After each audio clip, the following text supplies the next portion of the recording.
Fellow citizens, a vote for me is a vote against pills and buttons and conveyor belt transportation. A vote for him is a vote against progress. The crowd is cheering me. Oh, no, the crowd is cheering me. Hello, crowd. Hello, crowd. Me.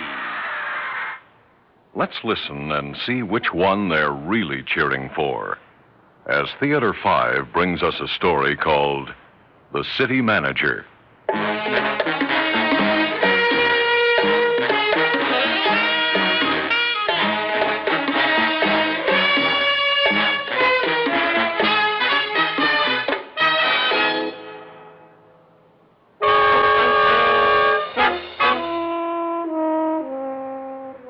All right, Jed Ormsby, look.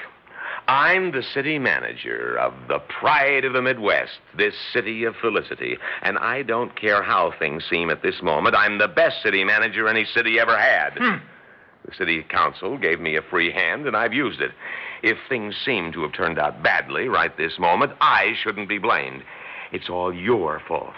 You were the only member of the city council who was against me from the start. I didn't vote with the others, you know. I know, you're against me. Oh, if I understand your ideas correctly, I'm against your ideas, not you. It's the same thing. I think that's what I'm against. The notion that you and your ideas are all one and the same. The personal emotion you bring to city managing. You're one of these knockers, aren't you? I don't think so. One of these grouches. Maybe. One of these demagogues. Look, what I am is a member of the city council who is interested in how you propose to run the city. Efficiently. Humanly? I said efficiently. You've taken some people off welfare. You'll see, they'll all have jobs. It would have been nice if they had had the jobs before you cut off their checks. You're a demagogue. If you'll examine my records, you'll find that very few city managers have had the modern, up-to-the-minute technical training that I've had. I am interested in people. I am interested in efficiency. And that's good for people, whether people know it or not. You've made all the elevators in the city automatic. Of course. It's more efficient. It has put some elevator operators out of work, and it's kept all timid people from going to see their friends in high buildings. There will be full employment in time. Every man will have a job, and he darn well better work at it, too. As for timid people, they better get over being timid. So, that's your answer. Yes. All right. And what's going to be your next step? I'm going to tear down the homes that people in the city live in. I can't believe you. You mean the tenements? Tenements and middle-class homes alike. What? I'm going to tear them down. And where are the people going to live? In new homes. But until the new homes are built. In tents. You must be kidding. Now, wait a minute. They'll be living in tents for only a couple of weeks. It's going to take only a couple of weeks to rebuild the city completely? Now, naturally, I'm going to do it by areas, one area at a time. On the new construction, I'll be using modern prefabricated units. I'll pay labor on an incentive plan. You mean a speed-up? That's the demagogue's word for it. I'll pay labor on an incentive plan, and the people won't have to live in tents very long at all. What if it rains? We'll have floors in those tents. What kind of houses will these prefabricated things be? I'm interested in what kind of housing people get. We don't call them houses anymore. What do you call them? Living areas. All of them alike, I suppose. Of course. Why should one person have a more efficient living unit than another? Don't you believe in democracy? I always thought so. I wish you'd keep an open mind. Think of how wonderful it's going to be. Every living unit in every living area will be completely automated. Oh, should I turn handsprings now? My housewives training course is going to produce the most efficient machine-tending housewives any city in the world has ever had. Well, that sounds mighty sexy. They'll be able to clean the house by setting a dial and pushing a button. They'll be able to cook a dinner, sew on zippers, or darn socks in the same way. Have you ever heard of individuality? There I have you. Every demagogue prates about how people like me eliminate individuality. Well, let me tell you, The housewife in our living units will be able to change the pictures and drapes at will according to 36 different numbered color scheme preferences processed to the dial in a home decoration and ornamentation machine. Phew. Well, you're impressed, aren't you? Well, in a certain kind of way, I am impressed, yes. Actually, these women won't have too many hours of drudgery, will they? Not with everything automated. Do I dare hope that you have not taken care of what they will do with their spare time? Do you think that I would leave them stranded like that? They will spend long hours every day in the recreation area. What is in the recreation area? Television. You'd like my vote, wouldn't you? Naturally. You haven't got it.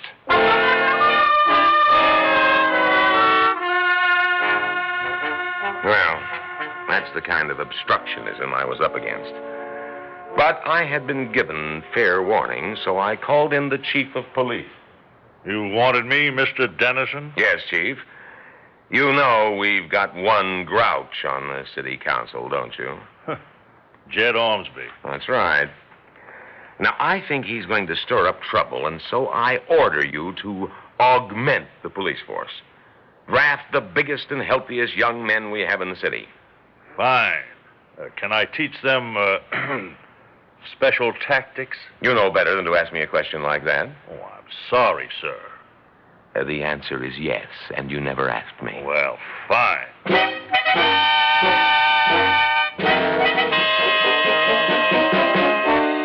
It was a wise move, augmenting the police force. I never was able to prove that Jed Ormsby was the agitator behind the meat and potatoes putsch. But when the putsch occurred, I was glad we had so many cops. Mr. City Manager. The city council has upheld my order that all citizens shall dine on all the vitamins you need pills. Now, sir, I give you one chance. Step to the window and speak to those people. Tell them to stop howling and get back to their places of work. No, sir. Chief, Yes, sir. immobilize this man. Yes, sir. He's not dead. Paralyzed. Now, about that crowd out there. My men have infiltrated the crowd, sir.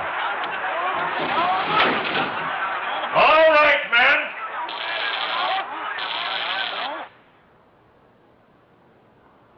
Very satisfactory, Chief.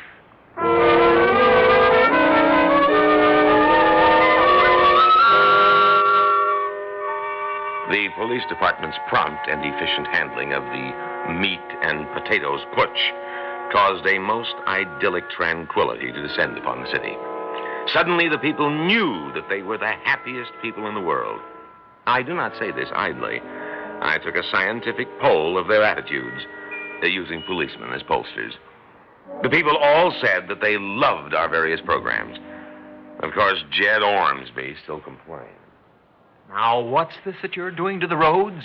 Automating them? I don't remember that we had any vote on this at any meeting of the city council. Oh, yes, we did. 3 months ago, the council voted to authorize the city manager to improve the roads in and out of town. I see. And you've interpreted this to mean that you dig up all the roads and put huge conveyor belts in their places. Exactly. Now, look, I want to be fair. Oh, I'm certain you do. I would just like to have you explain the advantage of these conveyor belts. I'm happy to. You may have noticed that on these belts, every 30 feet, there is a fairly high, hard rubber bunker. Yes, I noticed that. If a person wants to drive out of town, he steers his car to a position between two of these bunkers, turns off the engine, and sits there while the conveyor belt carries him and his car to the turnpike. Why can't he just drive to the turnpike just as he always did? This way, it's more efficient. Firstly, everyone moves at the same democratic speed. Do you realize that you have blighted the spiritual life of this community? I deny that. You know very well that right in the middle of the city, I've built an imposing, abstract, expressionist church of your choice. That's not what I mean. The people in this city are bored. Impossible.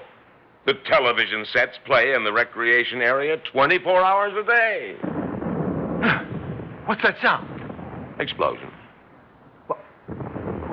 You don't seem perturbed. Are these explosions ordered by you? Yes. Could you let a mere member of the city council in on what they mean? They're the beginnings of the excavations. What excavations? Well, surely you're aware that last month I had the efficiency of this city assessed by Efficiency Engineering Incorporated. Oh, yes. I was aware of those snoops running in and out of people's homes and places of business and making notations in notebooks. But what has all that got to do with these explosions? Efficiency Engineering Incorporated recommended that we have 65% of the populace living and working underground. Underground?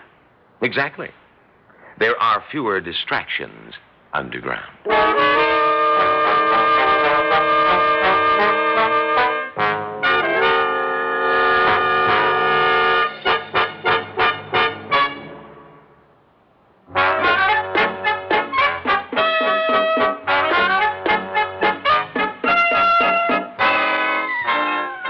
Of course, Jed Ormsby rushed out and warned the people. There are always those who are willing to listen to demagogues. I sat in my office with the window open, listening to Jed's harangue. Hello, citizens. I don't know which of you have been chosen, but none of you wants to live underground, do you? All right. We'll fight this thing. We have got to recognize that the power of our opponents is great. It may be that we'll lose the struggle, and that 65% of you wonderful people will be forced into the bowels of the earth like mold. They'll tell you that it will be light and airy down there, and maybe it will be. But please be prepared. If we lose this fight, if you are forced underground, take gas masks with you, so that in case of disaster, you'll be able to breathe while you're finding your way above ground.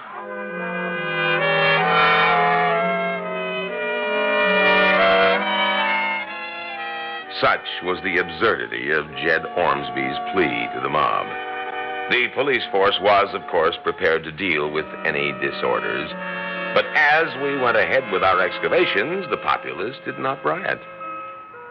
But the riot did come, of course, on the day when 65% of the populace had to take up residence in those tunnels.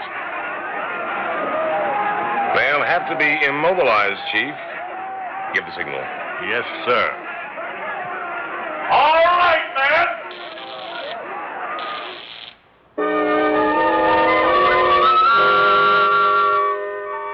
The police carried the immobilized people into the tunnels. All of them had gas masks. And I decided that if they felt better with the gas masks, I'd let them keep them. Citizens are children, and in unimportant matters, it's just as well to be permissive. When the effect of paralysis had worn off, the underground cadre produced most efficiently. At this point, I felt that Jed Ormsby should be dealt with. You sent for me, sir? Yes, Chief. It seems to me that you should arrest Jed Ormsby. I'll do it if you order me to, but I'd advise against it. Just why? Oh, we can handle the people. I think we've proved that. That's correct. Well, Ormsby is the only leader they have. And to tell you the truth, he's a force for moderation. Moderation? Ormsby? Yes. He's always talking to them about sticking to the letter of the law. Now, there are some who don't want to do that. Those saboteurs we had to cope with, for example. The people listen to Ormsby, not to them. But if we arrested him... I see what you mean. But Ormsby has to be dealt with somehow. Oh, of course he does. Ormsby should have an accident. And there shouldn't be a policeman within a mile of him. That's very sound thinking, Chief. Thank you.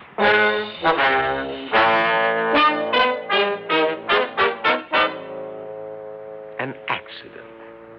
An accident to Ormsby. I liked it. And I decided to take the first opportunity to put him in a position to have an accident. But no opportunity presented itself for about 6 months. And then All right, and what is this newest harebrained scheme of yours? you will have to be more specific, Ormsby. Something about control. I can't be more specific than that because you're not any more specific in your report to the city council. Apparently, you mean master control. All right, then, master control. Now, what is it? What does it sound like? It's a control panel which enables one man to run the whole city. Mm-hmm. You've kind of automated the automation, is that it? That might be a way of putting it. Well, I'm still a member of the city council, and I want to see this thing. Now, where is it? It's 200 feet below the city. Is there a man there now? Yes? He's running the city? Exactly. I want to see it. You're entitled to. Come on.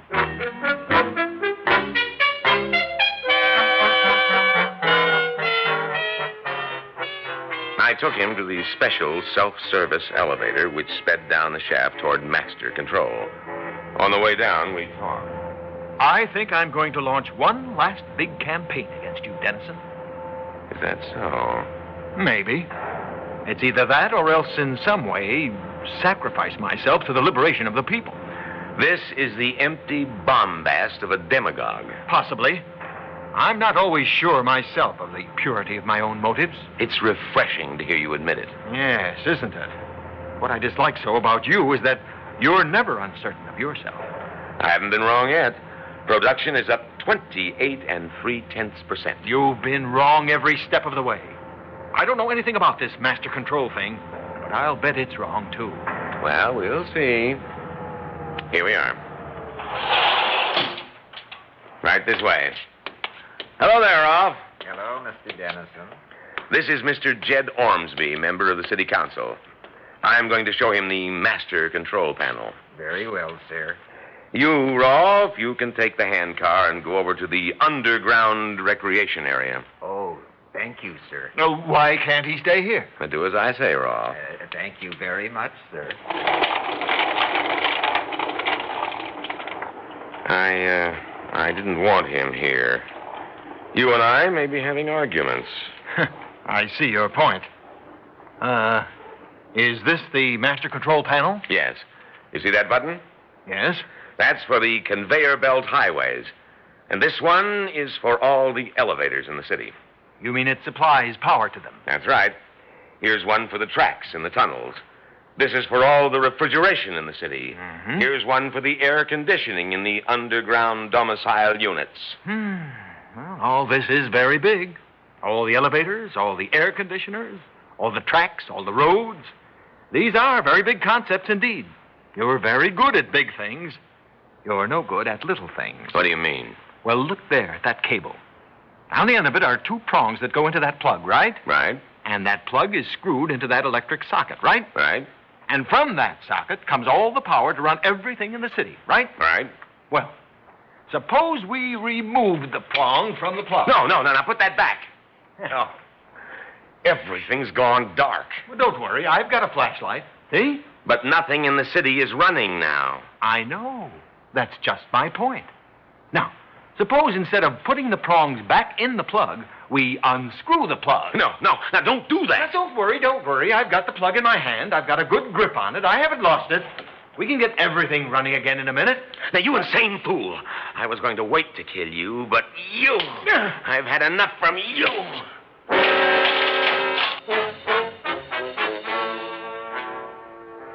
He fell into the cab of the elevator as I took the lead pipe from my pocket and hit him with it. And as he fell, the plug dropped from his hand. It rolled. By the light of his flashlight, I saw it roll to a crack between the shaft and the floor of the elevator. Oh, the plug dropped down into the shaft. And here I am. The elevator won't run until I put the plug in the socket, but I can't get the plug till I get the elevator up a little in the shaft. But I can't get the elevator up in the shaft until I get the plug. And the air's been cut off. It's all right for those fools with their gas masks, but here I am, and the air is going. The roads have stopped moving towards us or away from us. Nobody will come to help. I can't breathe. Flashlight's going out. It's dark, cold, airless. I'm choking. Help! Help! Help!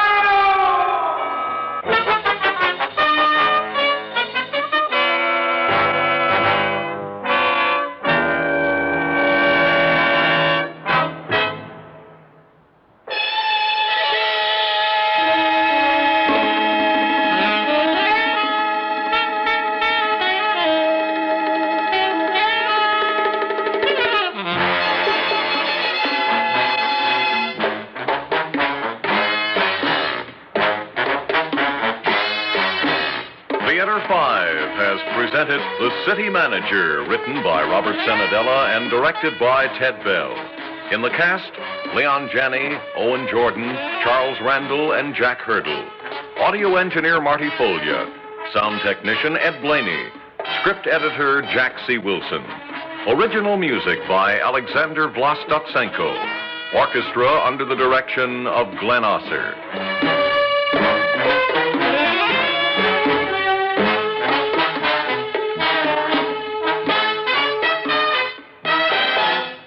Executive producer for Theater 5, Edward A. Byron. We invite your comments. Write to Theater 5, New York 23, New York. This is Fred Foy speaking.